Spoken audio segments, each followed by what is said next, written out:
Bienvenidos a una sala que no figura en los mapas turísticos de Praga. Aquí, en un sótano reforzado bajo la ciudad vieja, se resguarda una colección privada conocida como las reliquias de despedida. No son objetos de arte, son objetos que absorbieron el último aliento de quienes decidieron dejar este mundo. El aire aquí es estático, carece de oxígeno, como si los propios objetos estuvieran consumiendo el ambiente. La primera reliquia que ven en este pedestal de mármol negro es un reloj de arena del siglo XVIII. Perteneció a un alquimista que, tras perder a su familia por la peste, se encerró en su torre. Pero este reloj tiene una anomalía física: la arena no cae, sino que sube. Y lo más inquietante no es el movimiento, sino el material. Si miran de cerca con una lupa, verán que no es arena de cuarzo, son fragmentos microscópicos de hueso humano pulverizado. El alquimista escribió en su última nota que había descubierto cómo desandar el camino. Creía que si lograba que el tiempo fluyera hacia arriba, recuperaría a los suyos. El objeto fue encontrado junto a su cuerpo seco, como si le hubieran succionado la vida desde adentro. Cuando un visitante se queda mirando el reloj por más de un minuto, empieza a experimentar la regresión. Escuchas voces de tu infancia, pero no son recuerdos felices, son las advertencias que olvidaste, los gritos de peligro que ignoraste. La arena sube más rápido cuanto más miedo sientes. El cristal del reloj empieza a calentarse, emitiendo un pulso que imita un corazón humano acelerado. Dicen que, si te quedas el tiempo suficiente, el reloj empieza a absorber tu propia sombra, llenando la ampolla superior con tu esencia vital mientras tú te vuelves transparente. Un guardia del museo, hace 10 años, intentó romper el reloj para detener el proceso. Lo encontraron a la mañana siguiente en posición fetal frente al pedestal. No tenía un solo rasguño, pero su cabello se había vuelto blanco y sus ojos estaban fijos, dilatados. Lo más aterrador fue que, dentro del reloj de arena, entre el polvo de huesos, apareció una nueva partícula, un pequeño fragmento de cristal que tenía la forma exacta de la córnea del guardia. Si observan el bulbo superior ahora mismo, verán una cara formándose en el remolino de polvo blanco. No es una cara estática, es alguien intentando gritar desde el otro lado del tiempo. El alquimista no murió simplemente, se convirtió en el motor del reloj. Cada vez que alguien lo mira, él intenta cambiar su lugar por el del espectador. El cristal está vibrando ahora, ¿lo escuchan? Es el sonido de los dientes chocando contra el vidrio. No toquen el pedestal. El reloj de arena inversa no mide el tiempo que queda, mide el tiempo que te está robando. Muchos coleccionistas han intentado comprarlo, pero todos han terminado de la misma manera, devolviéndolo en una caja sellada antes de una semana, o desapareciendo sin dejar rastro, dejando tras de sí un rastro de arena blanca en sus almohadas. Mañana, este objeto será trasladado a la bóveda de máxima seguridad. Si sienten que su reloj de pulsera empieza a caminar hacia atrás después de salir de aquí, les sugiero que no miren su reflejo. El tiempo es una deuda que el museo siempre termina cobrando.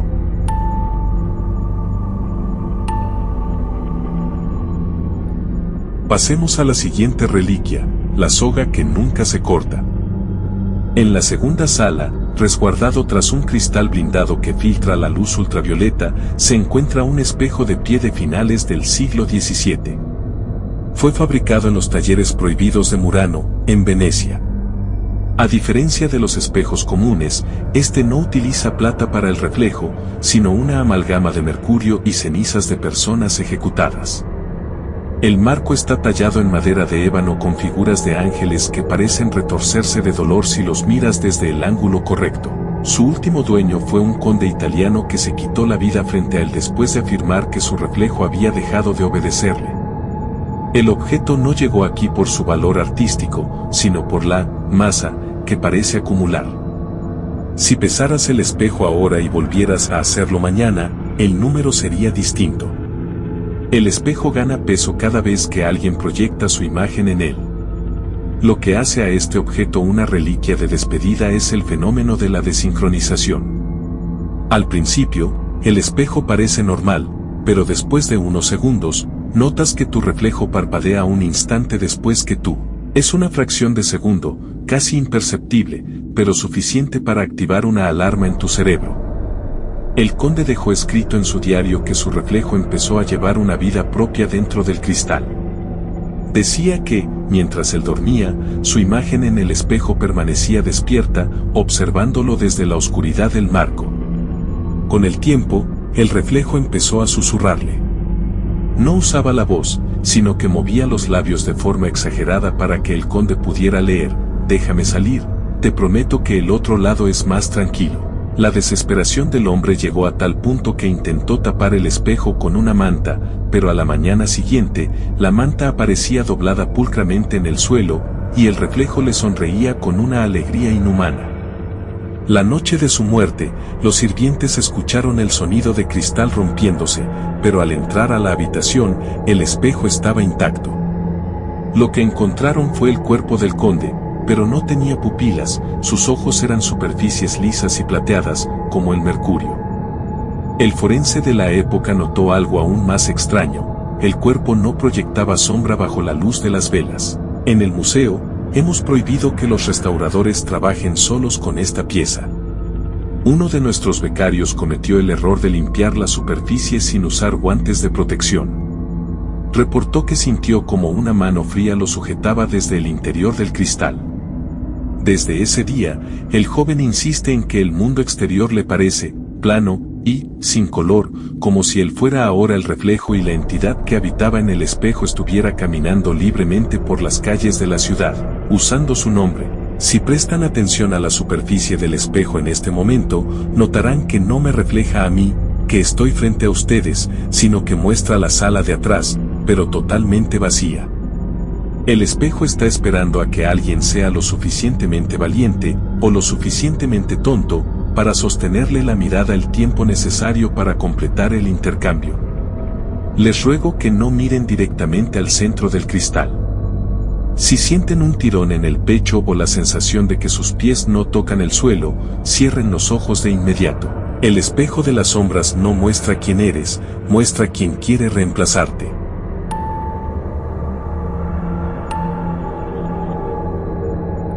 Sigamos adelante, hacia la tercera reliquia, el violín que se toca con tendones. Acérquense, pero guarden un silencio absoluto. Lo que ven en este estuche de terciopelo raído no es un Stradivarius, aunque su barniz rojizo sea igual de hipnótico. Este violín fue fabricado en Cremona por una luthier que perdió su oído y su cordura tras la muerte de su hija, una prodigio de la música. Se dice que el instrumento no está hecho solo de madera de arce y abeto.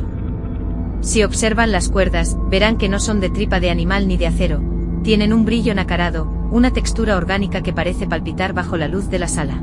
La leyenda cuenta que en su desesperación por volver a escuchar la música de su hija, la madre utilizó los tendones de la pequeña para encordar el arco y el instrumento. No es solo un objeto de despedida, es un puente físico hecho de restos humanos que se niega a dejar de vibrar. El violín llegó al museo después de pasar por las manos de 6 músicos profesionales. Todos ellos, sin excepción, terminaron sus días de la misma manera, se cortaron las falanges de los dedos mientras tocaban en solitario. Los diarios de estos músicos describen una experiencia idéntica. Al principio el sonido es el más bello que un oído humano pueda soportar, una melodía que parece curar cualquier tristeza. Pero a medida que tocas, el violín empieza a exigir más. Las cuerdas hechas de ese tejido humano antiguo, se vuelven tan afiladas como cuchillas de afeitar. El músico entra en un trance donde no puede dejar de tocar, incluso cuando las cuerdas empiezan a hundirse en la carne de sus dedos, buscando el hueso. Es como si el instrumento intentara alimentarse de la destreza del intérprete para seguir manteniendo viva la esencia de la niña que lo habita. Hace apenas un año, una investigadora de este museo decidió realizar un análisis acústico del instrumento durante la noche. Las cámaras de seguridad grabaron algo que todavía nos hiela la sangre. La mujer no tocó el violín, simplemente lo dejó sobre la mesa de laboratorio. A las 3:33 de la mañana, el arco, que estaba a varios centímetros de distancia, se elevó solo y comenzó a deslizarse sobre las cuerdas.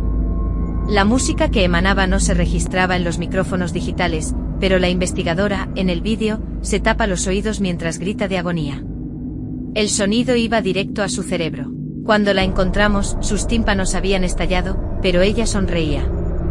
Decía que finalmente había entendido la partitura. La música no eran notas, eran las últimas palabras de todos los que habían muerto usando ese violín, entrelazadas en una armonía de puro sufrimiento. Si miran el cuerpo del violín, verán que tiene pequeñas grietas que parecen cicatrices. Cada vez que el instrumento consume a alguien, una nueva grieta se cierra, como si se estuviera regenerando con el dolor ajeno. Se dice que cuando la última grieta desaparezca, la niña volverá a caminar entre nosotros, pero lo hará usando los tendones y los dedos de quienes se atrevieron a tocar su música. Por favor, no se acerquen demasiado. Incluso el roce de su respiración sobre las cuerdas puede hacerlas vibrar. Y si esta noche al llegar a sus casas, escuchan el llanto de un violín a lo lejos, no intenten buscar el origen. Es la reliquia, marcando su próximo concierto.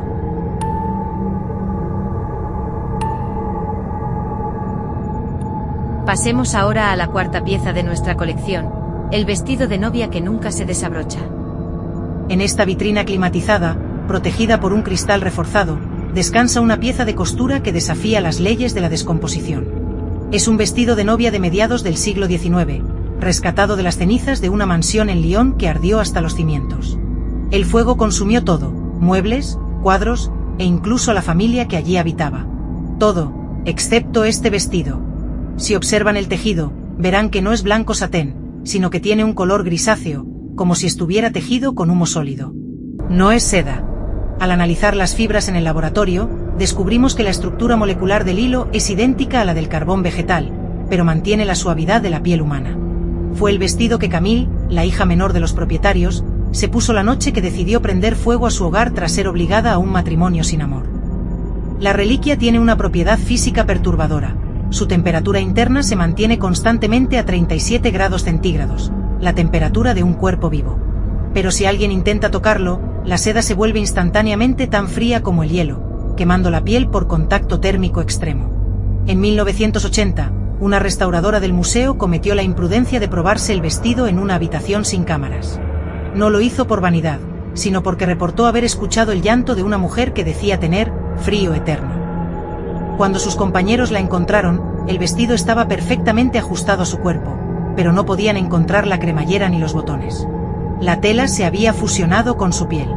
Tuvieron que pasar horas intentando despegar la tela, y cada vez que tiraban, la restauradora gritaba que sentía el fuego en sus venas, a pesar de que la habitación estaba a temperatura ambiente. Lo que hace a este objeto una reliquia de despedida es lo que ocurre cuando el museo queda en total oscuridad.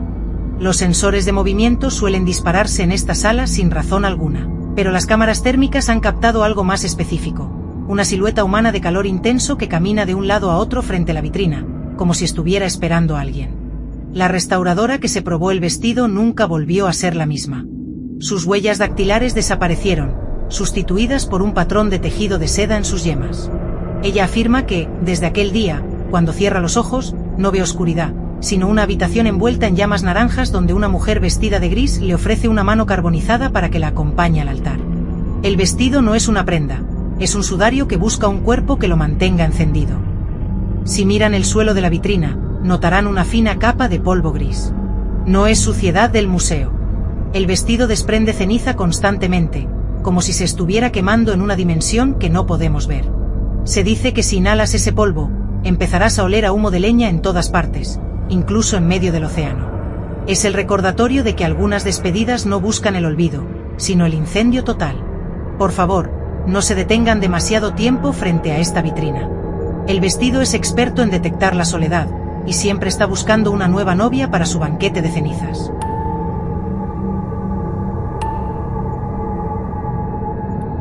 Pasemos ahora a la última y más peligrosa pieza de nuestra colección, el diario de las páginas de piel.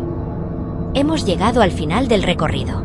En este pedestal central, bajo una campana de vacío, se encuentra el objeto más codiciado y temido de nuestra colección, el diario de los nombres olvidados. A simple vista, parece un libro contable del siglo XIX, encuadernado en un cuero amarillento y rugoso. Pero si se acercan lo suficiente, verán que el cuero tiene poros y pequeñas cicatrices. Es piel humana, preservada mediante un proceso alquímico que la mantiene suave al tacto, casi tibia. fue encontrado en una celda de la prisión de Negate, tras la muerte de un prisionero que fue condenado por un crimen que nadie recordaba. El hombre no murió de hambre ni de enfermedad, murió de vacío. Sus últimas palabras fueron: ya no estoy ahí, el libro se ha terminado de escribir, punto. Lo que hace a este diario una reliquia de despedida es su contenido. El libro está lleno de miles de nombres escritos con una caligrafía perfecta, pero cuando intentas leerlos, las letras parecen bailar y desenfocarse. Solo hay una página que cualquier visitante puede leer con claridad, la última página escrita. En ella siempre aparece el nombre de alguien que está vivo en ese momento. En 1995, un historiador del museo decidió transcribir el diario. A medida que avanzaba, empezó a olvidar detalles de su propia vida. Primero fueron las llaves de su casa, luego el rostro de su esposa y finalmente su propio nombre. Sus colegas dicen que, durante sus últimos días, el historiador pasaba horas frente al diario, llorando porque veía cómo su propia letra aparecía en las páginas, sustituyendo la historia del prisionero original. El libro no registra la muerte. El libro borra la existencia del mundo real para archivarla en su interior.